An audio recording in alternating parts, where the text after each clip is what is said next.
Kensukes Kingdom by Michael Mapurgo. We will continue chapter 8, page 117 to 123. Everyone dead in Nagasaki. I was overjoyed. I had found a part of me that I thought I had lost forever. Now, Kensuke said, beaming at me. Now, you happy person? Muskan, I happy too. We go fishing, I tell you very soon. Where I find this ball. Very soon I tell you everything. Little fish not good, not so good now. Not so many. We need big fish sometimes from deep sea. We smoke fish. Then we have always plenty fish to eat. You understand? The 8 was a great deal heavier than it looked. I helped Kensuke drag it down the beach into the sea. This was a very good boat, he said, as we lifted Stella. This boat never go down. I make myself very safe boat. He pushed us off and jumped in. I never ceased to be amazed at his extraordinary agility and strength. He rowed with a single oar, standing in the stern of the boat, more as if he was punting. Very soon we were out beyond the shelter and the cove and into the swell of the open sea. Clutching my beloved football and with Stella at my feet, I sat watching him and waiting for him to begin his story. I knew better than to pester him by now. The fishing came first. We baited our lines and settled silently to our fishing, one over each side of the boat. I was bursting to ask him about the football, about how he'd found it, but I dared not for fear he would clam up and say nothing. It was some time before he begun, but when he did, it was well worth waiting for. Now I tell you everything, Muskan, he said, like I promise. I am old, but it is not long story. I am born in Japan, in Nagasaki, very big town by the sea. I grew up in this town. When I was young man, I studied medicine in Tokyo. Soon I am doctor, Dr. Kensuke Ogawa. I am a very proud person. I look after many mothers, many babies too.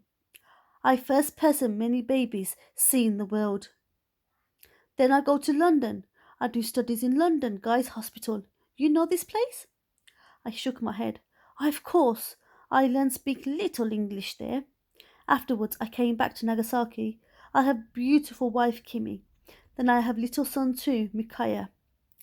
I very happy person in those days. But soon war comes. All Japanese men are soldiers now, sailors maybe. I go to Navy. I doctor on big warship. A fish tugged on his line and took his bait, but not the hook. He went on as he rebaited his hook. This war, very long time ago now. I did not know something of a war with Japan. I had seen it on films, but I knew very little about it. He shook his head. Many die in this war. This war very terrible time. Many ships go down. Japanese army win many battles. Japanese navy win many battles. All Japanese very happy people. Like football, when you win, you happy. When you lose, you sad. I go home often. I see Kimi and my little Mikaya in Nagasaki. He grow fast. Already big boy. We all very happy family. But war go on long time. Many Americans come. Many ships. Many planes. Many bombs. Now war is not so good for Japan. We fight, but now we lose. Very bad time. We are in big sea battle. American planes come. My ship is bombed. There is fire and smoke. Black smoke. Many men burned. Many men dead. Many jump off ship into sea. But I stay. I am doctor. I stay with my patients. Planes come again. Many more bombs. I think I am a dead person. This time for sure. But I am not. I look all round the ship. All patients dead. All sailors dead. I am only person alive on the ship. But engine is still going. Ship moving on her own. She will go where she wants to go. I cannot turn wheel. I can do nothing, but I listen to radio. Americans say on radio, big bomb fall on Nagasaki, atomic bomb, many dead. I, very sad person.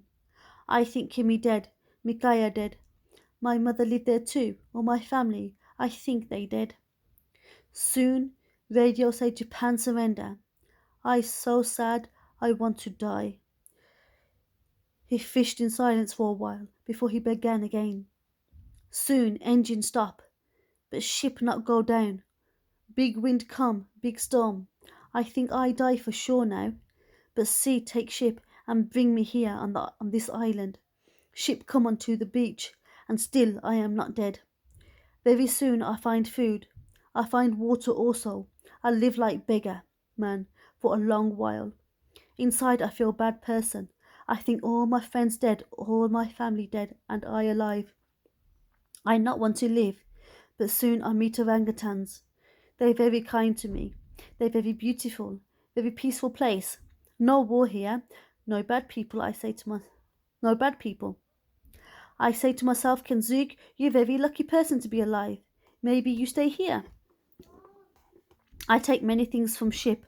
I take food, I take clothes, sheets, I take pots, I take bottles, I take knife, I take binoculars, I take medicine. I find many things, many tools also. I take everything.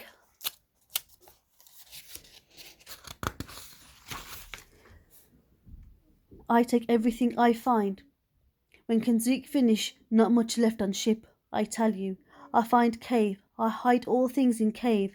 Soon terrible storm come and ship go on rocks. Very soon she go down. One day America soldiers come, I hide. I not want to surrender. Not honourable thing to do. I very afraid too.